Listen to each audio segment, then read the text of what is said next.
Hoy, agay gano ka? Ano ginapatayaw-tayaw mo da?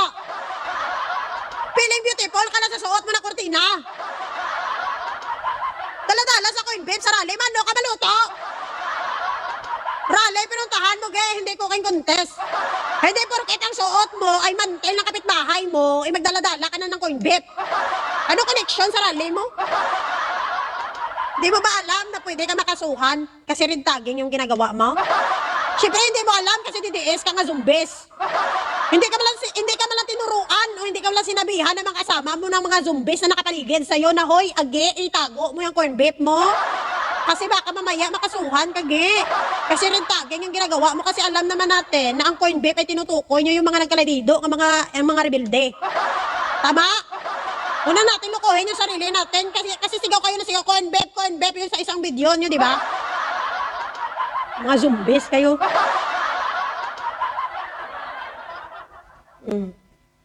Ang pagdala o paggamit ng corn beef bilang simbolo sa isang rally or online post para itukoy o iugnay sa isang grupo na NPA ay tinuturing na isang malinaw na at mapanganib na anyo ng red tagging zombie nga agi.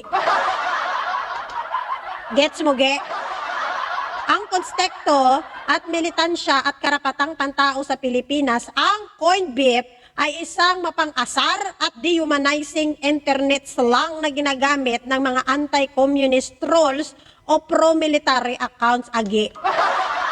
Tumutukoy ito sa bangkay ng mga pinaparatangang miyembro ng NPA or mga nasawi o nadurog sa inkwentro agi. Gets mo?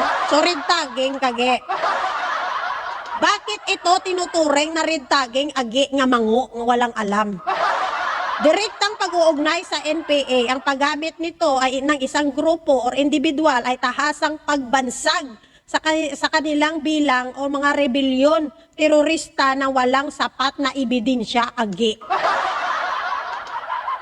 Dehumanization at pagpapakalat ng karahasan. Ang paggamit ng salitang corn beef ay tila ginagawang katatawanan ng agi na zumbis nga mango.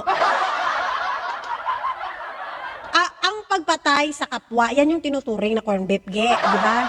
Binibigyan ng katwiran nito ang karahasan at pagpaslang laban sa progresibong grupo or kritiko ng gobyerno. Ge.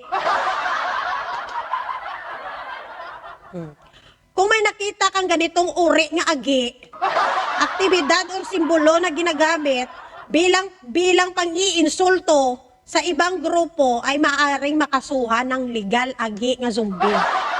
Ano ba ang kaso nga pwede isampa sa zombie nga agi nga walang alam? Cyber libel, syempre nandyan. Nandyan din yung human relations. Pwede ka pang magbayad ng danyos, gi. Di ba? Unjust vexation, pwede ka rin, Kung nagpapadala ng simbolo na nagdulot ng matinding takot o pang-iinis sa rallyista, o pwede ka dagi. Kaya nugay ka pa dayaw-dayaw, dala-dala ka corn beef nga isang piraso. Dapat sa sunod gawin mo, isang karton yung bitbitin mo. Padayaw-dayaw ka nga syukoy ka nga nagtakas ka ng sa dagat. Diba? Sana naman mga didishets, nga mga thunders na, turuan nyo naman yung new zombies generation nyo. Turuan nyo ng tama. Sa bagay, ano ba ituturo nyo yung tama? Pari-parihas naman kayo utak na mali-mali. Kita mo na, ge? Sana makasuhan tong agi na to para matuto. Kasi kung hindi ito makasuhan, nakala niya tama lang yung ginagawa niya. Good luck, ge! Bumalik ka na sa dagat.